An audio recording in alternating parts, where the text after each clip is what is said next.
Guys आज हम discuss करने वाले हैं आज की इस वीडियो में कि जो केएफटी होती है, एलएफटी होती है, सीबीसी होती है, ये बहुत सारी रिपोर्ट होती हैं, लेकिन आज की वीडियो में हम बात करेंगे एलएफटी रिपोर्ट के बारे में। देखो सीबीसी रिपोर्ट मैंने पहले डिस्कस कर रखी है।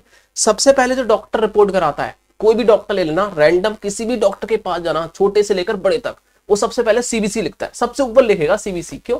क्योंकि उसको कोई भी डाउट लगता है कि बॉडी के अंदर कुछ हो सकता है, कुछ इन्फेक्शन हो सकता है, कुछ बैक्टीरिया इसके अंदर जा सकते हैं, एलएफटी में दिक्कत हो सकती है, केएफटी में दिक्कत हो सकती है, समझ रहे हैं, लीवर में कुछ दिक्कतें हैं, या फिर तो वो लीवर वाली जांचें देखा, लेकिन कुछ ना कुछ सबसे पहले सीबीसी लिखता है। तो सीबीसी को मैंने बहुत स्पेशल तरीके से वीडियो बनाई है और उसमें समझाया आपको कि हम जब भी किसी पेशेंट को कोई रोग होता है तो कौन सी चीजें बढ़ती हैं, तो वो सारी रिपोर्टों को चेक कराता है, ठीक है। और उसके बाद जब रिपोर्ट आती है तो वो ये देखता है कि उसमें क्या कमी है। तो आज की वीडियो में हम वही देखेंगे कि इस पेशेंट को क्या कमी आई है और हमने जब एलएफटी कराया है, ठीक है ना। तो एलएफटी की रिपोर्ट सबकी अलग अलग होती है, लेकिन एवरेज रेंज के अंदर होता है, तो समझ जाइए वो पेशेंट ठीक है, और ज्यादा है या कम है तो उसको कौन से रोग हो सकते हैं वो डिस्कस करेंगे, ठीक है। तो आपको दो ही चीजें हो सकती है, या तो आपको ज्यादा हो सकती है प्रॉब्लम्स, या हो सकता है कम है। जैसे कि आपके लीवर, हमने आज हम एलएफटी की बात डिस्कस करने वाले, और सीबीसी मैंने पहले बना रखी है, वो वीडियो देख लेना। इस वीडियो को जब एंड होगा तो मैं लास्ट में लगा दूंगा कि एलएफटी की रिपोर्ट कैसे देखते हैं वो चीजें, तो उस पर टच करोगे लास्ट वीडियो में तो दिख जाएगा, ठीक है। इसी वीडियो को लास्ट टाइम में लगा दूंगा। उसके बाद में क्या है, देखो हम एलएफटी बात करेंगे, लीवर फंक्शन टेस्ट के बारे में। इसकी खुद से आप समझ पाएंगे और खुद से पढ़कर ये बता पाएंगे कि मुझे ये रोग है और मुझे कौन सी दवाइयां डॉक्टर चला रहा है, वो सही दवाइयां चला रहा है या गलत चला रहा है, मैं आपको बता दूंगा आज की वीडियो में।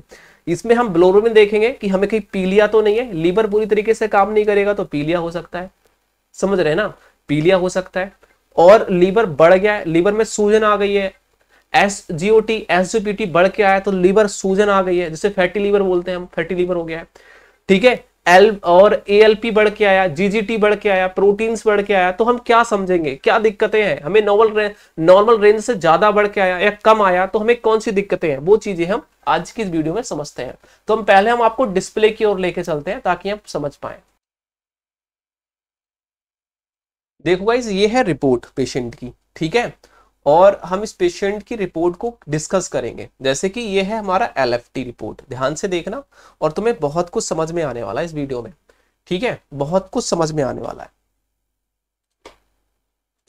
चलो स्टार्ट करते हैं और समझते हैं इसके बारे में कि क्या प्रॉब्लम्स पेशेंट को देखने को मिली है, ठीक है। थोड़ा समझ में आएगा अच्छे से।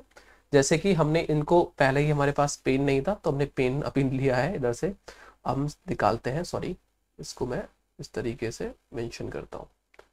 देखिए ध्यान से समझिएगा, एक एक पॉइंट समझ में आ जाएगा, कोई दिक्कत नहीं होने वाली है। जैसे सबसे पहले हमारे पास में एक पॉइंट है जिसे हमने बोला है एसजीओटी। अब ध्यान दीजिए कि एसजीओटी जो है हमारा, इसको हम एएसटी बोलते हैं, ठीक है ना, क्लियर है। या तो आपके रिपोर्ट में एएसटी लिख के आएगा या फिर आपके रिपोर्ट में आएगा एसजीओटी।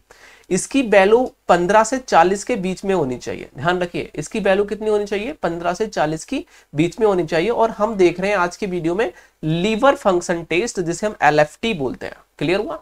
अब हमने क्या किया, देखो एएसटी या फिर इसमें लिख के आएगा रिपोर्ट में एसजीओटी, ठीक है। अब इसकी रेंज कितनी आई है, देखिए ध्यान से, यहां है 40 से ज्यादा जाती है तो उसे उन्होंने हाई से प्रदर्शित किया है। यदि वो 15 से नीचे जाती तो उसे वो लो से प्रदर्शित करते, ठीक है ना। तो उन्होंने देखो जो है 45, रेंज कितनी है, यहां पर आपका रिजल्ट जो होगा वो आपकी रिपोर्ट के अनुसार होगा, और ये जो होगा वो एवरेज वैल्यू होगी, ठीक है, समझ रहे हैं। और अब देखिए क्या होगा, हमने क्या किया, इसका रिपोर्ट जो है 45 है, मतलब कि हाई आया है, ध्यान दीजिए। और एएलटी जिसे हम एसजीपीटी बोलेंगे, इसकी भी वैल्यू हाई आई है, मतलब नॉर्मल कितनी है 50 होनी चाहिए, 49 होनी चाहिए, आई कितनी है 55, मतलब हाई। तो ये दोनों चीज जब हाई आई है तो समझ आना कि पेशेंट को क्या है, फैटी लीवर है, लीवर में कुछ ना कुछ संक्रमण है। क्या है गाइस, कुछ ना कुछ संक्रमण है, कुछ ना कुछ दिक्कतें हैं। और वो क्या चीज है, यदि हम इस पेशेंट का अल्ट्रासाउंड कराएंगे, यदि हम इस पेशेंट का अल्ट्रासाउंड कराएंगे तो पेशेंट को क्या आएगा भाई, फैटी लीवर आएगा। तो उसको क्या आएगा, फैटी लीवर आएगा, उसके लीवर क्या है, बढ़ के आएगा, फैट में, मतलब लीवर में सूजन टाइप की आएगी, और साथ ही साथ क्या होगा, उसमें फैट जमा हो गई है, ऐसा कुछ महसूस होगा। तो ऐसे कंडीशन में हम पेशेंट को कुछ मेडिसिन, आपने अक्सर देखा होगा डॉक्टर एक टैबलेट चलाता है जिसका नाम है लिव 52DS के नाम से देता है, या तो ये टैबलेट दे सकता है या फिर वो सिरप दे सकता है। लिव 52DS हिमालय कंपनी की आती है, बहुत ज्यादा चलाते हैं। एक टैबलेट और आती है जिसका नाम है यूडीहिप-4 के नाम से आती है, जो काफी भूमिका निभाती है। यूडीहिप-4 पित्त के लिए होती है, क्योंकि ये चीजें तभी ये बढ़ती हैं जब हमारे कुछ ना कुछ पित्त में कुछ दिक्कतें होती हैं, पित्तरस पूरी तरीके से स्रावित नहीं हो पाता, पित्त में कुछ पतली वगैरह है, उनके वजह से ये सारी दिक्कतें आती हैं। तो हम उस पेशेंट को यूडीहिप-4 भी टैबलेट देते हैं लिव 52DS में। यहाँ हम आपको क्वालिटी नहीं बताऊंगा कि कितनी क्वांटिटी के साथ में देंगे हम, जैसे कि कितने सुबह शाम देंगे, बीडी में देंगे, ये चीज डॉक्टर डिपेंड करता है, ठीक है। तो आपको यदि कोई दिक्कत है तो आप मुझे रिपोर्ट सेंड करें कि मुझे ये दिक्कतें हैं सर, क्या सही रहेगा। तो मैं आपको यदि रिकमेंड करता हूँ कि हाँ ये दवाइयाँ, यदि ज्यादा दिक्कतें नहीं है तो नॉर्मल में दवाइयाँ बता दूंगा, आप ले सकते हो, ठीक हो सकते हो। यदि नहीं है तो मैं आपको कुछ रेफर करूंगा कि आप मेरे हॉस्पिटल में विजिट कर सकते हो, यहाँ पर आ सकते हो, क्लिनिक पर विजिट कर सकते हो और दवाइयों को ले सकते हो, ठीक है। या फिर आपको भर्ती होने की आवश्यकता है तो भी मैं आपको बताऊंगा कि आपको कुछ टाइम तक भर्ती होने की आवश्यकता है, उसके बाद आप ठीक होने वाला है कुछ, क्योंकि इंजेक्शन लगेंगे या बिना इंजेक्शन के भी ठीक हो सकते हो, वो सारी चीजें रिपोर्ट देखने के बाद। तो इस पेशेंट को ऐसी कोई बड़ी चीजें नहीं है जो इनको भर्ती होने की आवश्यकता है, क्योंकि ज्यादा फैटी लीवर हो जाता है, ज्यादा हैवी है, तो उसको इन्फेक्शन को कम करते हुए हमें इंजेक्शन का कुछ इस्तेमाल करना पड़ता है। तो अभी हम इन्हें बिना मेडिसिन से ही ठीक कर सकते हैं। कुछ एंटीबायोटिक को हम यूज करेंगे, जैसे कि हम नॉर्फ्लॉक्स ले सकते हो, एक एंटीबायोटिक आती है नॉर्फ्लॉक्स, बहुत अच्छा है, ठीक है। नॉर्फ्लॉक्स 400 mg में। यदि कोई गैस बन रही है तो हम गैस की भी साथ में टैबलेट देंगे, उल्टी हो रही है तो उल्टी की टैबलेट देंगे, और भी चाहे कोई चीज दिक्कतें हैं तो वो भी हम ऐड करेंगे पेशेंट को, ठीक है ना। तो ये चीजें हम एक दो चीजें तो जरूर चलाते हैं, एक लीवर के टॉनिक चला सकते हो, साथ ही साथ यूडीहिप-4 के नाम से आती है, यूडीहिप के नाम से टैबलेट आती है, वो चलानी होती है। एंड साथ ही साथ एक एंटीबायोटिक चलानी होती है, गैस की दवाइयां चलानी होती हैं, ठीक है। और यदि उसको पेन हो रहा है, दर्द हो रहा है, तो पेन किलर भी चलानी पड़ती है। तो ये कुछ कॉमन चीजें होंगी जो मैंने आपको बताया, ठीक है, क्लियर हो गया। यदि मान लो इसकी वैल्यू कम हो जाती है तो भी हम एंटीबायोटिक ही चलाएंगे, और साथ ही साथ इनके यूडीहिप-4 भी चलाएंगे, यही टैबलेट चलाएंगे, क्योंकि लीवर को अच्छी तरीके से काम करने के लिए उत्तेजित करना है, हमें उन्हें बताना है कि आप ठीक से काम करिए, आप गलत काम कर रहे हैं, लीवर को हमें गाइड करना है, हमें फोर्स देना है, एक थोड़ा फोकस करना है लीवर पे, ठीक है, क्लियर हो गया। उसके बाद में एक थोड़ा सा हम नीचे जाते हैं और आपको देखने को मिलता है, एक और वैल्यू देखने को मिलती है, जैसे कि यदि मैं आपको यहाँ डिस्कस करूं एक वैल्यू के बारे में, मैं थोड़ा नीचे चलता हूं ताकि आपको क्लियर हो जाए। देखिए, हम ALT रेडियो के बारे में बाद में डिस्कस करेंगे, पहले जो कॉमन चीजें हैं उसके बारे में डिस्कस करते हैं। जैसे हमारे पास में एक और है जिसे हम GGT बोलेंगे, GGT अब देख रहे हैं, ये चीजें है GGT, मैं क्लियर करता हूं, देखिए ये है GGT। अब हम GGT की वैल्यू यदि हाई आती है, मैंने कहा यदि नॉर्मल है तो 0 से कम तो हो नहीं सकती कभी, तो ये बढ़ेगी, जब भी बढ़ेगी या फिर नॉर्मल रहेगी GGT की वैल्यू, या तो वो नॉर्मल रहेगी या फिर वो बढ़ेगी। तो यहाँ क्या आई है, बढ़ के आई है। मैंने कहा या तो GGT की वैल्यू जिसे हम गामा GT बोलते हैं, यदि इसकी वैल्यू बढ़ के आई, बढ़ तो सकती है, कम तो हो नहीं सकती, कभी 0 से तो नीचे जा नहीं सकते आप, तो इसकी वैल्यू जब भी बढ़ी, मैंने कहा देखो हाई हुई है, यदि हाई हुई है तो आप समझ जाना उस पेशेंट को या तो वो शराब पीता है तब वो हाई हो सकती है, यदि वो अल्कोहल का यूज कर रहा है तब वो हाई हो सकती है, या फिर उसके हाई होने का दूसरा कारण है उसकी हड्डी में कोई इंफेक्शन हो सकता है, जिसे बोन डिजीज कहते हैं, उनकी अस्थियों में कोई दिक्कत हो सकती है, तब ऐसा हो सकता है। या ऐसे कह सकते हैं ये तब बढ़ सकती है ये वैल्यू जब क्या होगा, GGT और ALT दोनों बढ़ेंगी, ठीक है, दोनों चीजें बढ़ेंगी, तब ये सीधे जिसमें कह सकते हो पित्त की कोई समस्या हो सकती है। मैंने जैसे कि अभी देखो हमारी एजियोपिटी, लीवर बढ़ा हुआ था, तभी ये चीज बढ़ के आई है ना, तभी ये चीजें बढ़ के आती है। तो ये चीजें कॉमन देखनी है आपको, ठीक है, ये कॉमन रहता है। तो हम दवाइयां हमें क्या चलानी है, वही चीजें, जब लीवर बड़ा है, इन्फेक्शन है, तो हमें एंटीबायोटिक चलानी है, लीवर के लिए दवाइयां चलानी है, लीवर टॉनिक चलाने हैं, आयरन की कमी है तो आयरन चलाना है, ये चीजें हमें देखनी है। उसके बाद में आता है, आपने देखा होगा एक और एक सबसे ज्यादा इंपॉर्टेंट है, जैसे ALP बोलते हैं, ALP देखिए, एल्कलाइन फॉस्फेट। एल्कलाइन फॉस्फेट में क्या होता है, ज्यादातर डॉक्टर ये समझते हैं इसको कि ये बढ़ के आया तो उसके आंत में इन्फेक्शन है, ऐसा बोलते हैं।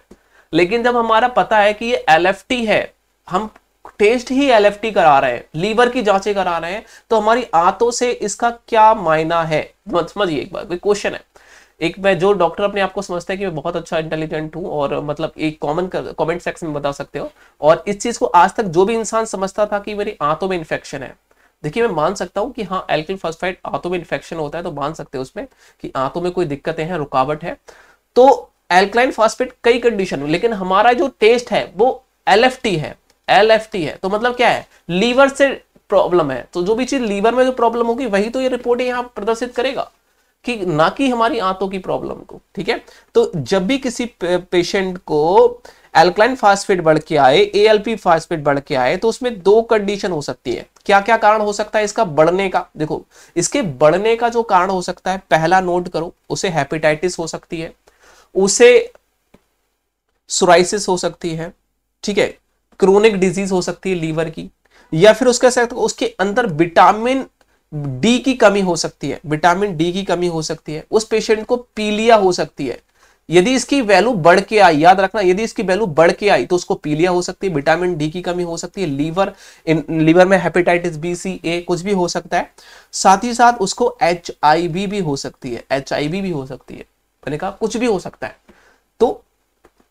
तो हम यदि इसको पी लिया है तो हम समझ जाएंगे भाई इसकी वैल्यू बढ़ के आनी चाहिए। अब इसकी वैल्यू क्या आई है, कम आई है, याद रखिए, यदि एल्काइल फॉस्फेट की वैल्यू कम आ जाए, मतलब 30 से कम आनी चाहिए, 30 से कम आएगी तभी तो मानेंगे। अब आई है इसकी वैल्यू 12, तो मतलब इसको क्या समझेंगे, क्या दिक्कतें हो सकती हैं इस पेशेंट को?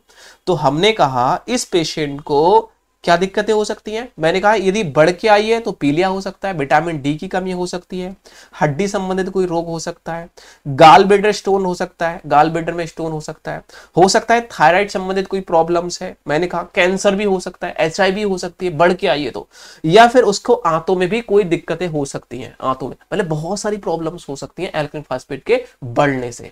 यदि उसकी कमी कम आई है, एल्काइल फॉस्फेट की मात्रा कम आई है, तो हमें क्या करना है, एल्काइल फॉस्फेट की मात्रा कम आई है, ठीक है, तो हमें जैसे हम बोलते हैं एएलपी की मात्रा कम आई है, तो हो सकता है उसकी बॉडी में प्रोटीन की कमी हो रही है। किसकी कमी हो रही है, प्रोटीन की कमी हो रही है। हो सकता है फास्फेट की कमी है उसके या उसके हो सकता है कॉपर की, उसके बॉडी में कॉपर की अधिकता के कारण भी ऐसा होता है। यदि कॉपर की अधिकता हो जाती है, कॉपर अधिक हो जाता है बॉडी के अंदर, तो भी ऐसा देखने को मिलता है। तो प्रोटीन की कमी से या फिर कॉपर की अधिकता से ये चीजें देखने को मिलती हैं लो, ठीक है, एल्कलाइन फॉस्फेट लो हो जाता है। क्लियर हो गया? अब यहां देखिए, यहां है ब्लोरोबिन, टोटल ब्लोरोबिन, ये है डायरेक्ट और इनडायरेक्ट ब्लोरोबिन। टोटल ब्लोरोबिन पर हम जाएंगे और सीधे डिस्कस करेंगे कि भाई इसका कितना रेंज होना चाहिए, 0.30 से लेकर 1.20 तक होना चाहिए। यदि इसका ब्लोरोबिन बढ़ के है, मान लीजिए यदि उसका ब्लोरोबिन बढ़ा हुआ है, तो क्या करेंगे, तो उसका ब्लोरोबिन जो बढ़ के है, तो आप समझ जाइए कि उसको पी लिया है। क्या है भाई, पी लिया है, उस पेशेंट को क्या है, पी लिया है। जब पेशेंट को पी लिया है और ब्लोरोबिन बढ़ के आया है, तो हम एक समझेंगे कि उस पेशेंट को पी लिया है, और पीलिया कई कारण से हो सकती है। हो सकता है पित्त की पथरी के कारण हो सकता है हेपेटाइटिस के कारण हो सकता है सिरोसिस के कारण हो, या फिर और भी कारण की वजह से उसको हो सकती है, लीवर पूरी तरीके से काम नहीं कर रहा है ना, तो ऐसे ही हो सकता है। तो हमें क्या करना पड़ेगा, इस पेशेंट को पीलिया की दवाई देनी पड़ेगी। पीलिया में क्या करेंगे, हम उसको पहले तो जांच करेंगे कि उसकी जो डाइजेस्टिव सिस्टम है वो ठीक है, उसे कोई कह सकते हो कि उस पेशेंट को कॉन्स्टिपेशन तो नहीं हो रहा, ये चीज देखेंगे, नोजिया वगैरह तो नहीं है। मोनोसेफ इंजेक्शन देंगे, टजार भी दे सकते हो, पेंटॉप भी देंगे साथ में, ठीक है, मेट्रोसल भी देंगे, और बहुत सारी चीज टैबलेट देते हैं डॉक्टर अपने अपने प्रैक्टिस के आधार पर देता है कि उन्होंने कैसे, और साथ ही साथ हैपेमर्ज की इंजेक्शन भी देते हैं, टैबलेट भी देते हैं, तो वो चीजें दी जाती है, समझ रहे, तो वो क्लियर करेंगे।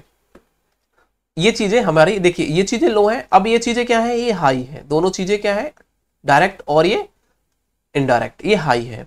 तो ये चीजें वैल्यू डिपेंड करता है, और आप इसको डिस्कस कर सकते हैं डायरेक्ट और इनडायरेक्ट के ऊपर, ठीक है। तो डायरेक्ट और इनडायरेक्ट में कोई ज्यादा खास चीजें नहीं होती हैं, हमें ये देखना पड़ता है। यदि डायरेक्ट, देखो हाइपरब्लोरेमिया बोलेंगे, जब बढ़ा हुआ है तो हाइपरब्लोरेमिया बोलेंगे, कम है तो हाइपोब्लोरोबिनिमिया बोलेंगे। तो ये चीजें दोनों चीज डिपेंड करता है बढ़ना और घटने पर। तो हमें इन चीजों पर डिस्कस नहीं करना, हमें बस ये देखना है कि टोटल कितना है, ठीक है। उसके बाद में हमने क्या किया, देखिए उसके बाद में हमने क्या किया, नीचे गए और नीचे हमने ये डिस्कस किया, देखो पीलिया ज्यादा नहीं है इस पेशेंट को, लीवर अच्छे तरीके से काम करेगा, तो ये सारी चीजें नॉर्मल आ जाएंगी, ठीक है। तो हमें क्या करना पड़ेगा, मैंने कहा ली 52DS बहुत अच्छी टैबलेट है, लीवर के कोई भी टॉनिक दे सकते हो, UD4 चलानी पड़ेगी, क्योंकि लीवर हमारा पित्त से संबंधित होता है और पित्त अच्छे तरीके से काम करेगा तो लीवर भी काम करेगा। तो हमें पित्त को ठीक करने के लिए UD4 टैबलेट बहुत अच्छी है, वो भी देखनी पड़ती है। अब देखो हमने कहा प्रोटीन्स की कमी हो सकती है पेशेंट के अंदर। प्रोटीन दो तरीके के हो सकते हैं, देखिए यहाँ दो तरीके प्रोटीन बेटर है। एक एल्बुमिन एक प्रोटीन होता है, ठीक है, और एक ग्लोबिमिन भी एक प्रोटीन्स होता है। देखिए एक एल्बुमिन जो आप एल्बुमिन जो देख रहे हैं ये प्रोटीन है, यदि इसका रेंज ज्यादा है तो भी दिक्कत है, कम है तो भी दिक्कत है। कम है तो आपको इसका मतलब क्या है कि हमारी बॉडी में एल्बुमिन की कमी हो रही है, और एल्बुमिन जब कम होगा तो किसी ना किसी के द्वारा तो निकलेगा, हो सकता है वो पेशाब के द्वारा निकलता हो। तो ये यदि इसकी कमी हो रही है तो पेशाब के द्वारा निकल सकता है, और यदि ज्यादा कम है तो हमें काफी दिक्कत देखने को मिल सकती है। तो ऐसे पेशेंट को हमें एल्बुमिन की बोतल या फिर सीधे IV इंजेक्शन लगाना पड़ता है और चढ़ाना पड़ता है, ठीक है। और इसको TDS दिन में एक बार देते हैं एल्बुमिन का इंजेक्शन को, और जो नॉर्मल हो जाता है, ठीक है। मेरे ध्यान दीजिए, यदि इसकी मात्रा बढ़ के आई, मान लीजिए यदि पेशेंट की एल्बुमिन की मात्रा बढ़ी हुई आई, मान लीजिए बढ़ के आई, तो पेशेंट को क्या क्या हो सकता है, पानी की कमी हो सकती है उसके बॉडी में, तो हमें उसको फ्लूइड देंगे, IV फ्लूइड देंगे, या फिर पानी ज्यादा पीने के लिए बोलेंगे। या वो उसके दस्त चल गए जिसके कारण क्या हुआ, एल्बुमिन निकल गया, सॉरी अधिक पानी की कमी हो गई, तो पानी की कमी से क्या होता है, एल्बुमिन बढ़ता है। ज्यादा प्रोटीन ले रहा है वो खाने में, या सप्लीमेंट ले रहा है, तो उसकी मात्रा बढ़ सकती है, ठीक है। समझ रहे हैं मेरी बात को, इस बात को याद रखिए। यदि इसकी मात्रा कम हो रही है, मानिए इसकी मात्रा कम हो रही है, तो क्या करेंगे, हो सकता है लीवर में संक्रमण हो, मैंने कहा। यदि किडनी का संक्रमण भी हो सकता है, मैंने कहा किडनी पूरी तरीके से काम नहीं करेगी तो ग्लोबिन कहीं ना कहीं से निकलेगा, लीवर पूरी तरीके से काम नहीं करेगा तो वो बनाएगा कहां से, तो कुछ ना कुछ तो कमी हो रही है। तो उसके लिए हम एक्स्ट्रा, यदि कमी है, ज्यादा कम है, तो हम एक्स्ट्रा एल्बुमिन को ऐड करेंगे।